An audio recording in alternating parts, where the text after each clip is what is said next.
ಮಹಾತ್ಮ ಗಾಂಧೀಜಿ ಮತ್ತು ಲಾಲ್ ಬಹದ್ದೂರ್ ಶಾಸ್ತ್ರಿ ಜಯಂತಿ ಅಂಗವಾಗಿ ಧಾರವಾಡದಲ್ಲಿ ಸ್ವಚ್ಛತಾ ಅಭಿಯಾನವನ್ನು ಹಮ್ಮಿಕೊಳ್ಳಲಾಗಿತ್ತು.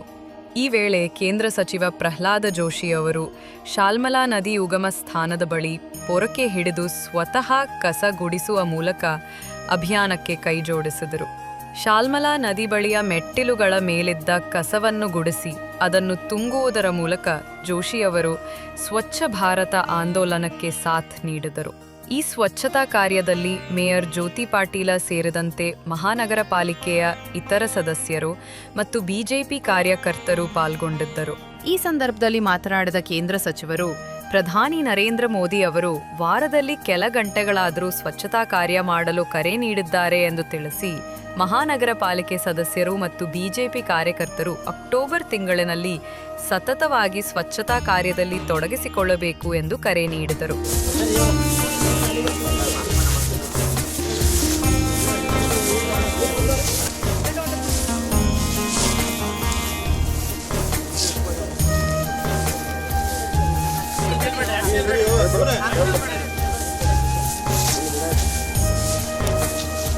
ಶ್ರೀ ಪ್ರಹ್ಲಾದ್ ಜೋಶಿ ಅವರಿಗೆ ಸನ್ಮಾನ್ಯ ಶ್ರೀ ಪ್ರಹ್ಲಾದ್ ಜೋಶಿ ಅವರಿಗೆ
ನೆಚ್ಚಿನ ಪ್ರಧಾನಮಂತ್ರಿಗಳು ಕಳೆದ ಸುಮಾರು 11 ವರ್ಷದಿಂದ ಸ್ವಚ್ಛ ಭಾರತಕ್ಕೆ ಒಂದು ಕರೆಯನ್ನು ಕೊಟ್ಟಿದ್ದಾರೆ. ಆ ಸ್ವಚ್ಛ ಭಾರತದ ಕರೆಯ ಹಿನ್ನೆಲೆಯಲ್ಲಿ ಆ ರೀತಿ ಪ್ರಧಾನಮಂತ್ರಿಗಳ ಕರೆ ಇರೋದು, ಆಸೆ ಇರೋದು, ಅಪೇಕ್ಷೆ ಇರೋದು ವಾರಕ್ಕೆ ಕೆಲವು ಗಂಟೆಗಳಾದರೂ ಸಹಿತ ನಾವು ಸ್ವಚ್ಛತೆಗೆ ಕೊಡಬೇಕು ಅನ್ನುವಂಥದ್ದು ಅವ್ರದ್ದು ಭಾಳ ಆಗ್ರಹ ಇದೆ. ಆದರೆ ಅಕ್ಟೋಬರ್ 2ರಿಂದ ಅಕ್ಟೋಬರ್ 31 ಲಾಲ್ ಬಹದ್ದೂರ್ ಶಾಸ್ತ್ರಿಯವರ ಜಯಂತಿ ಕೂಡ ಇವತ್ತಿದೆ. ಲಾಲ್ ಬಹದ್ದೂರ್ ಶಾಸ್ತ್ರಿ ಗಾಂಧೀಜಿಯವರ ಜಯಂತಿಯಿಂದ ಹಿಡಿದುಕೊಂಡು ಸರ್ದಾರ್ ವಲ್ಲಭಭಾಯಿ ಪಟೇಲರ ಜಯಂತಿ 31 ಅಕ್ಟೋಬರ್. ಸೊ ಅಲ್ಲಿವರೆಗೆ ಒಂದು ಸ್ವಚ್ಛತಾ ಅಭಿಯಾನವನ್ನು ಮಾಡಬೇಕು ಅನ್ನುವಂಥದ್ದು ಸನ್ಮಾನ್ಯ ಪ್ರಧಾನಮಂತ್ರಿಗಳ ಒಂದು ಆಸೆ, ಆಗ್ರಹ ಆಗಿದೆ. ಆ ಹಿನ್ನೆಲೆಯೊಳಗೆ ನಾವು ಇವತ್ತು 2ನೇ ತಾರೀಕಿನಿಂದ ಇಲ್ಲಿ ಧಾರವಾಡದ ಶಾಲ್ಮಲಾ ನಗರದ ಇಲ್ಲೇನು ಶಾಲ್ಮಲಾ ನದಿಯ ಉಗಮ ಸ್ಥಾನ ಇದೆ. ಆ ಉಗಮ ಸ್ಥಾನದಲ್ಲಿ ಇಲ್ಲಿ ಸೋಮೇಶ್ವರ ದೇವಸ್ಥಾನವೂ ಇದೆ.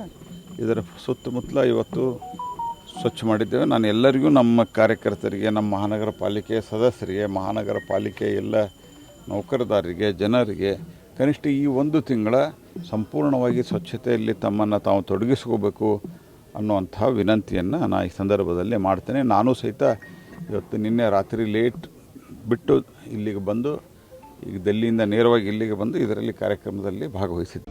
ಇದೀಗ ನಿಮ್ಮ ಅಂಗೈಯಲ್ಲಿದೆ ಮಯೂರ ಟಿವಿ ಡಿಜಿಟಲ್ ವಾಹಿನಿ. ಹೆಚ್ಚಿನ ವಿಶೇಷತೆಗಳಿಗಾಗಿ ಸಬ್ಸ್ಕ್ರೈಬ್ ಮಾಡಿ, ಶೇರ್, ಲೈಕ್, ಕಮೆಂಟ್ ಹಾಗೆ ಫಾಲೋ ಮಾಡೋದ್ರ ಮೂಲಕ ಪ್ರೀತಿ ಹಾಗೂ ಪ್ರೋತ್ಸಾಹ ನೀಡಿ.